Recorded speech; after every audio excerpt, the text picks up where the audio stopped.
Extrauterine Pregnancy audio course. Episode 6, Ultrasound Pattern Recognition with Consequences.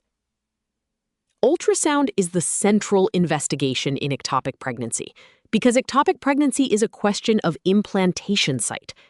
But ultrasound does not produce one kind of answer. Some findings prove the diagnosis. Some make it highly probable. Some only raise suspicion or show danger. The resident must learn the diagnostic strength of each finding. NICE gives the cleanest framework. A tubal ectopic pregnancy is diagnosed when an adnexal mass moves separately from the ovary and contains a gestational sac with a yolk sac or fetal pole, with or without fetal heartbeat. That is anatomy of pregnancy outside the normal location. When that anatomy is seen, HCG uncertainty should not obscure the diagnosis. This is the strongest ultrasound category because it shows two things at once: pregnancy anatomy and wrong location. A yolk sac or fetal pole proves that the structure is not just a clot, corpus luteum, or nonspecific adnexal mass. Movement separate from the ovary proves that it does not belong to the ovary. The diagnosis is strong because the image has answered both identity and location. Other findings have lower certainty. A complex, inhomogeneous adnexal mass, an adnexal mass with an empty gestational sac, a tubal ring or bagel sign, and the blob sign can be highly suspicious, especially when the mass is separate from the ovary. Nature Reviews describes the blob sign as common among sonographically diagnosed ectopic pregnancies and notes its high positive predictive value. But a mass is still not the same as a yolk sac or embryo outside the uterus. It must be interpreted with symptoms, HCG, ovarian relationship, and follow-up safety. Some findings are contextual rather than diagnostic. An empty uterus, a fluid collection in the uterine cavity, a pseudosac, or free peritoneal fluid may belong to the ectopic picture. But NICE emphasizes that these features are not reliable enough on their own to diagnose ectopic pregnancy. They require integration with other intrauterine and adnexal features, the clinical presentation, and serum HCG.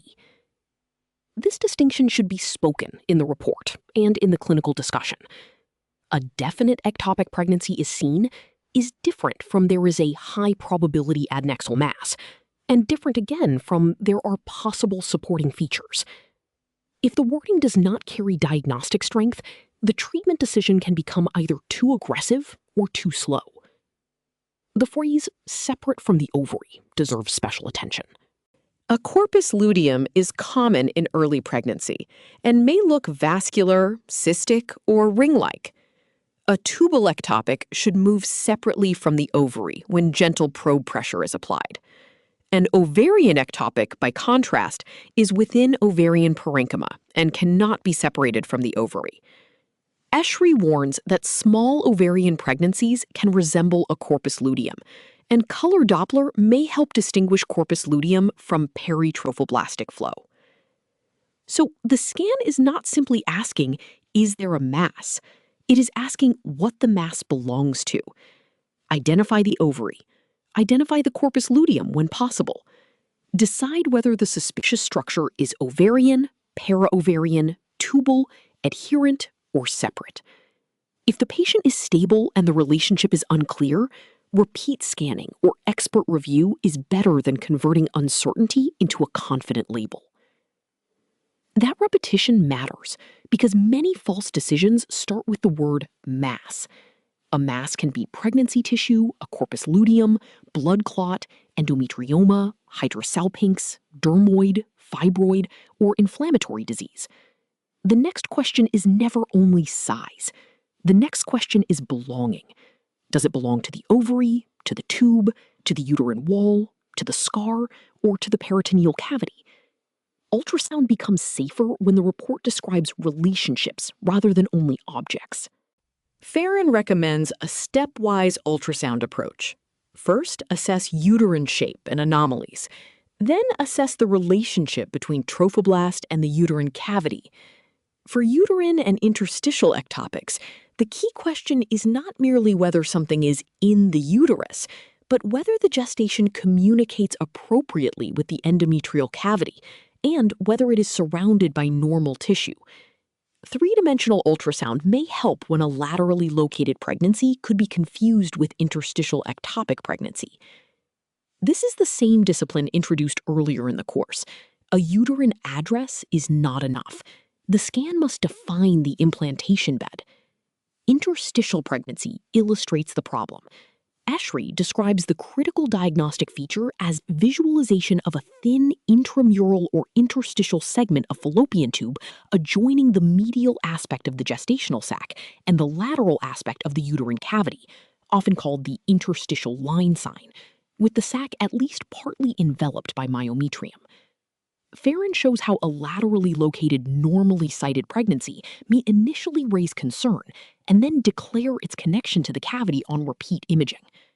In a stable patient with uncertainty, time and expert repeat imaging can prevent false positive diagnosis. Free fluid is a different ultrasound question. It does not necessarily locate the pregnancy. It tells you about bleeding risk. Esri recommends describing hemoperitoneum semi-quantitatively. Mild means echogenic fluid in the pouch of Douglas. Moderate means visible blood clots. Severe means blood clots and echogenic fluid in both the pouch of Douglas and the uterovesical space. Blood in Morrison pouch, the hepatorenal space, suggests severe intra-abdominal bleeding. Make the fluid grading audible. Mild is echogenic fluid only in the pouch of Douglas. Moderate is no longer just fluid. There are clots. Severe means blood and clots extend beyond the posterior pelvis, into more than one pelvic space. And Morrison pouch blood means the upper abdomen has joined the story. The location of fluid tells you how much bleeding may have escaped the pelvis. This is why free fluid is not an incidental comment in an ectopic scan. That grading matters because a scan can fail to prove the exact pregnancy location and still show enough blood to make the patient unsafe.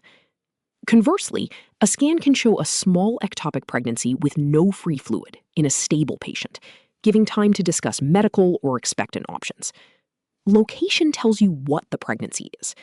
Fluid, clot, vital signs, and symptoms tell you how much time the patient has. Measurement also affects management.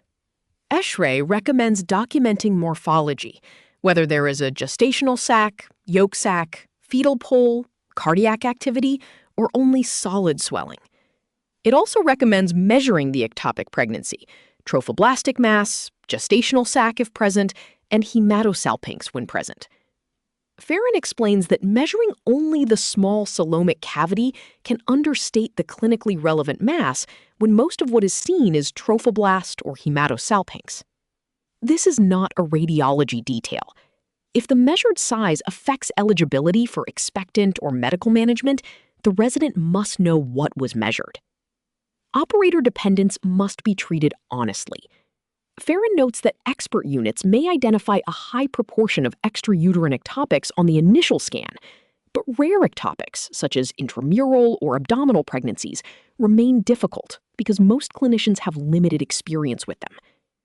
Esri explicitly calls for collaboration and expert-centered advice when complex or rare ectopic pregnancy is suspected. The safe response to diagnostic uncertainty is not pride. It is escalation of expertise. A practical ultrasound report for suspected ectopic pregnancy should answer several questions. Is there a normally sighted pregnancy in the endometrial cavity? If not, is there definite ectopic pregnancy anatomy? Gestational sac, yolk sac, embryo, or cardiac activity outside the normal site? If not, is there a suspicious adnexal mass, and does it move separately from the ovary? What is the corpus luteum? Is there free fluid? Is it echogenic? Are there clots? And does it extend beyond the pelvis? Could the location be interstitial, scar, cervical, intramural, ovarian, abdominal, or rudimentary horn? Are the images good enough, or does the patient need expert review? If the listener remembers only one ultrasound habit, it should be this sequence: Prove normal location if possible. If not, look for definite ectopic anatomy. If not definite, describe probability and danger. Probability comes from the mass and its relationships. Danger comes from bleeding, symptoms, and stability. A report that separates certainty from danger helps the clinician choose follow-up, methotrexate, surgery, or emergency escalation, without pretending that all ultrasound findings are equal.